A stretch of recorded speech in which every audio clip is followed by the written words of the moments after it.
السلام علیکم، میں ہوں ابرار حیدر۔ آل پارٹیز کانفرنس دو ٹوک موقف نہیں دے سکی۔ آزاد جموں کشمیر قانون ساز اسمبلی جو ریاست کا سب سے مقدس ایوان ہے، وہاں سے بھی ابھی تک کوئی ایسی رائے، ایسا فیصلہ سامنے نہیں آیا جسے حتمی قرار دیا جا سکے۔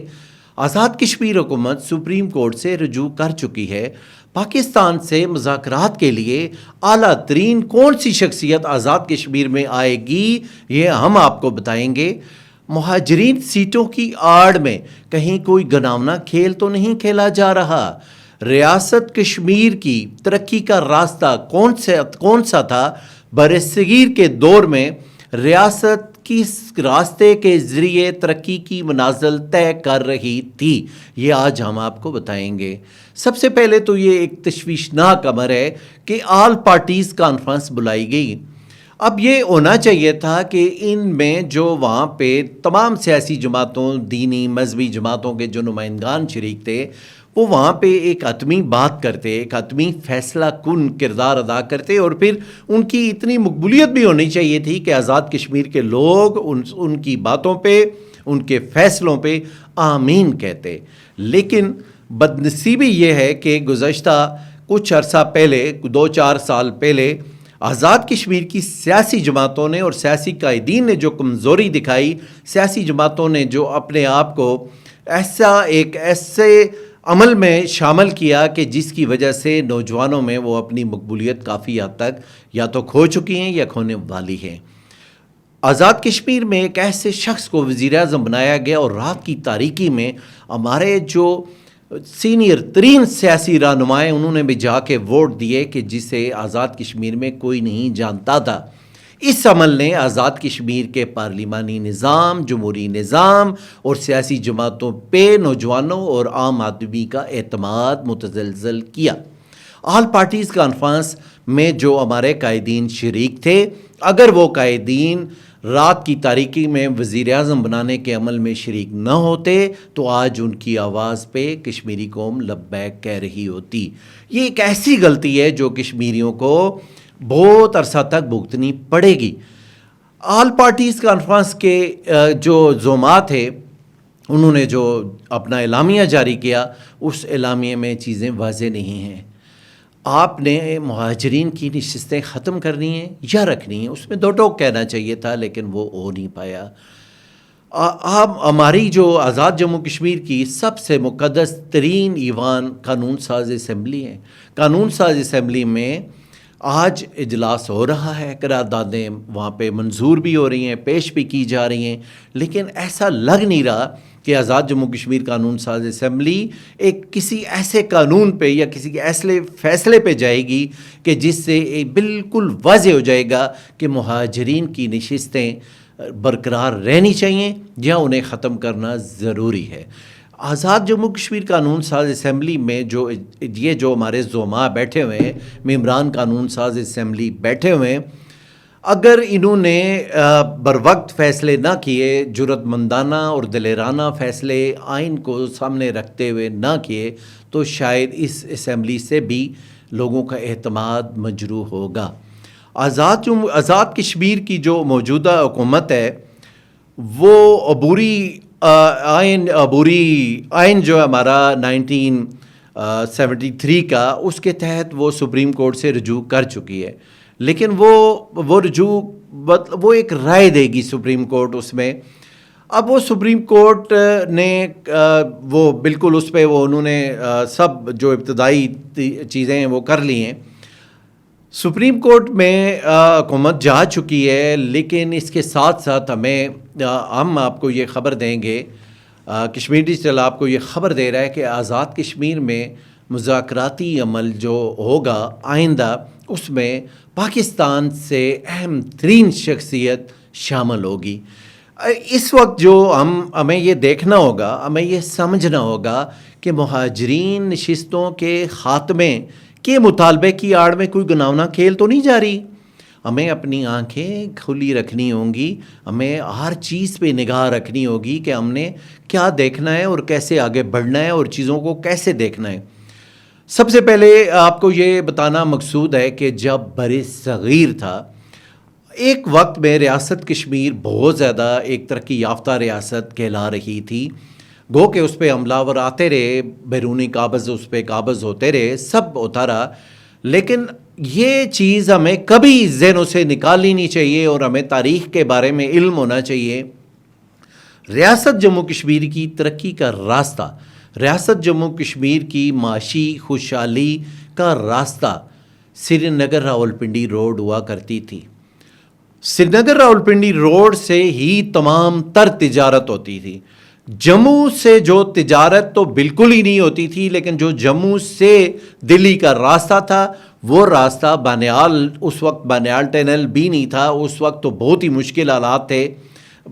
یہ جو تقسیم ہند ہے اس وقت بانیال ٹنل بن گیا تھا، لیکن اس سے پہلے بہت ہی مشکل حالات تھے، وہاں سے لوگ وہاں پہ نہیں جا پا رہے تھے، دلی میں اپنا سامان لے جا کے وہاں پہ جو ہمارے تاجر تھے وہاں پہ فروخت کرنے میں انہیں دقت تھی، اس لیے وہ سارا اپنا جو سامان تھا وہ اسی سری نگر روڈ کے ذریعے لاتے تھے۔ آج جو سری نگر روڈ ہے، اسی سری نگر روڈ کے ذریعے وہ لا رہے تھے اپنا سامان راولپنڈی کی منڈی میں، اور راولپنڈی کی منڈی سے وہ آگے لاہور میں، اور لاہور سے دلی میں بھی سامان لے کے جا رہے تھے، یہاں تک کہ وسط ایشیا تک تجارت ہو رہی تھی، اور وہ تجارت کا راستہ یہ سری نگر روڈ تھی۔ اور یہ کشمیر میں ایک مشہور زمانہ بات تھی، تیری منڈی میری منڈی راولپنڈی راولپنڈی، اور یہ ایک احتجاجی تحریک بھی چلی تھی، شیخ عبدالعزیز اس میں شہید ہوئے تھے، ایک ہزاروں نہیں لاکھوں کی تعداد میں کشمیری پنڈی کی جانب مارچ کر رہے تھے، تو بھارتی فوج نے انہیں روک لیا اور اس میں شہادتیں ہوئیں، جس میں حریت رہنما شیخ عبدالعزیز بھی شہید ہوئے۔ اب جب 47 میں یہ راستہ بند ہو گیا، وہ بھی لارڈ ماؤنٹ بیٹن نے جو ایک سازش کی، گورداسپور دے دیا انڈیا کو، زمینی راستہ دے دیا، اس کے بعد یہ سارے پرابلمز، چونکہ لارڈ ماؤنٹ بیٹن جو تھے وہ نہرو کے ساتھ ان کے بڑے قریبی تعلقات تھے، اور نہرو کی جو مسز تھیں، بلکہ جو لارڈ ماؤنٹ بیٹن کی جو مسز تھیں ان کے نہرو کے ساتھ بڑے قریبی تعلقات ہیں، جس پہ برٹش لائبریری میں آج بھی کتابیں موجود ہیں، بڑے شواہد موجود ہیں۔ یہ ساری کہانی وہاں سے خراب ہوئی، وہاں سے یہ سارا تباہی کا راستہ، اس میں لارڈ ماؤنٹ بیٹن جو ہے وہ تباہی کا وہ اس میں وہ بنیادیں وہ رکھ کے چلے گئے، اور وہ گورداسپور دے کے انہوں نے ایک راستہ دے دیا، اور ان کی یہ بدنیتی تھی، وہ چاہ رہے تھے کہ کشمیر جو ہے وہ بھارت اسے اڈاپٹ کر لے۔ ابھی جو ہمارے ہاں یہ جو راستہ تھا 47 میں بند ہو گیا، اس کے بعد کشمیر کی ترقی، وہ جو ترقی تھی کہ جب ریاست کشمیر کی سرحدیں افغانستان تک جا رہی تھیں، وہ ترقی رک گئی، وہ ترقی اب نہیں ہو پا رہی۔ اس کی وجہ یہ ہے کہ کشمیری سوپور سے اپنا مال، اپنا سیب، اپنے اناج لے جا کے دلی میں جب فروخت کرنے کے لیے وہاں پہنچتا ہے، تو وہاں پہ اس کے ساتھ جو سلوک کیا جاتا ہے، اور وہ جو اتنا ٹائم لگتا ہے اس کی میں، تو اس کا مال خراب ہونے کا اندیشہ ہوتا ہے، اور پھر انتہا پسند ہندو آئے روز یہ جو جموں اور سری نگر والی روڈ ہے وہ بند کر دیتے ہیں، جموں سے آگے جو انڈیا کو ملانے والی روڈز ہیں وہ بھی بند کر دیتے ہیں، جس کی وجہ سے کشمیریوں کو اربوں روپوں کا نقصان ہو رہا ہے، ان کی معیشت تباہ ہو رہی ہے۔ یہ راولپنڈی روڈ بند ہونے کی وجہ سے بھی ہو رہا ہے۔ ریاست جموں کشمیر کی جو تقسیم ہوئی، اور برصغیر کی تقسیم میں جو ایک غلط فیصلے کیے گئے، جس کا خمیازہ آج بھی برصغیر بھگت رہا ہے، چاہے وہ غربت کی صورت میں بھگتے، چاہے وہ لڑائیوں کی صورت میں بھگت رہا ہے۔ تو یہ اگر یہ راولپنڈی روڈ کھلی رہتی، آج بھی کھلی ہوتی، تو کشمیری ترقی میں، خوشحالی میں کہیں زیادہ آگے ہوتے۔ ابھی یہ جو مہاجرین کی سیٹوں کا معاملہ ایک طرح سے سامنے آیا ہے، تو مہاجرین کی سیٹوں میں یہ بات درست ہے کہ وہاں پہ جو انتخابات ہوتے تھے ان پہ آزاد کشمیر میں اعتراضات ضرور ہوتے تھے، لیکن مہاجرین کی نشستیں اس وقت ریاست جموں کشمیر کا سب سے بڑا مسئلہ ہرگز نہیں ہے۔ ریاست جموں کشمیر میں بہت سارے مسائل ہیں۔ سب سے بڑا مسئلہ آپ کہہ سکتے ہیں کہ اس وقت مقبوضہ کشمیر میں کسی کی عزت، کسی کا گھر بار، جائیداد، املاک، زندگی محفوظ نہیں ہے۔ 5 اگست 2019 کے بعد اس وقت تک ریاست جموں کشمیر میں ہزاروں لوگ گرفتار ہو چکے ہیں، ہزاروں کشمیری وہ قتل ہو چکے ہیں، اور یہ مسلسل عمل ہے۔ کشمیریوں کو نفسیاتی طور پہ، کشمیریوں کو معاشی طور پہ، کشمیریوں کو اخلاقی طور پہ تباہ کیا جا چکا ہے۔ بھارتی فوج کی بربریت اور اسرائیلی فوج کی بربریت ایک جیسی ہوتی ہے۔ یہ صرف نسل کشی پہ یقین رکھتے ہیں، اور یہ جو ان کے مخالف ہیں ان کے ساتھ اچھا سلوک تو تصور نہیں کر سکتے، ڈائلاگ بھی نہیں کرتے، بات چیت بھی نہیں کرتے، یہ صرف قتل کرتے ہیں۔ مہاجرین کی نشستوں سے بڑا مسئلہ اس وقت آزاد کشمیر یا مقبوضہ کشمیر میں سب سے بڑا مسئلہ اس وقت ریاست جموں کشمیر کا مقبوضہ کشمیر کی غلامی ہے۔ مقبوضہ کشمیر کے اندر ظلم و ستم ہے، مقبوضہ کشمیر کے اندر بھارتی جبر و استبداد ہے، یہ بڑا مسئلہ ہے۔ اور اس کے ساتھ ساتھ آزاد کشمیر کے اندر بھی بہت سارے مسائل ہیں۔ آزاد کشمیر کے اندر ہمارے آئین کو اگر ٹھیک کرنے کی ضرورت ہے، ہمارے آئین کو ٹھیک کرنا چاہیے۔ آزاد کشمیر کے اندر ہمیں میرٹ کی بات کرنی چاہیے، ہمیں پبلک سروس کمیشن فعال کرنا چاہیے، ہمیں اپنے ٹورزم کو ڈیولپ کرنے کی ضرورت ہے، ہمیں ہائیڈرو پاور پوٹینشیل کو ڈیولپ کرنے کی ضرورت ہے۔ آزاد کشمیر میں بہت سارے دیگر مسائل بھی موجود ہیں۔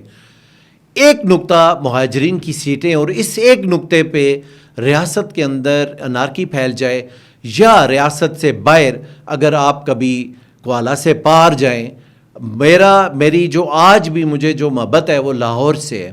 اگر میں لاہور نہیں جا پاتا تو میری زندگی میں بڑی کمی واقع ہو جائے گی۔ میں نے جانا ہے، اور یہ کشمیر کے اندر جو ہماری تمام تر کشمیری قوم ہے اس کا کہیں نہ کہیں کوئی نہ کوئی تعلق، کوئی نہ کوئی رشتہ، کوئی نہ کوئی دوستی، کوئی نہ کوئی یاد اسلام آباد سے کراچی تک وابستہ ہے۔ ہمارے لیے اسلام آباد سے کراچی تک جانا ناگزیر ہے۔ ہم نے ہر صورت میں وہاں جانا ہے، اور وہاں ہمارے لوگوں نے ہمارے پاس آنا ہے۔ اس رشتے کے اوپر کوئی کمپرومائز نہیں ہو سکتا، اور اس رشتے کے اندر کوئی دراڑ اگر ڈالنے کی کوشش کرے گا، وہ کسی بھی جماعت سے ہو، کسی بھی کمیٹی سے ہو، کسی بھی مکتبہ فکر سے ہو، تو اس کی مزاحمت کشمیریوں پہ لازم ہے۔ ابھی میں آپ کو ایک خبر دیتا چلوں کہ آزاد کشمیر میں جو آگے مذاکرات کا عمل ہے، چونکہ مذاکرات تو ہوتے رہیں گے، مذاکرات کبھی رکیں گے، کبھی چلیں گے، کبھی حتمی ہوں گے، کبھی نہیں ہوں گے۔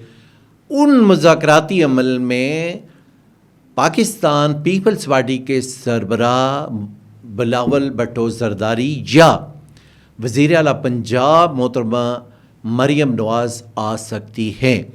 یہ مذاکرات کا ہائی لیول ہوگا کہ یہ دونوں سیاسی جماعتوں کے سربراہ نے اپنی اپنی جماعتوں میں ان کی وہاں پہ اپنی جماعتوں میں ان کی ایک حتمی رائے رکھتے ہیں۔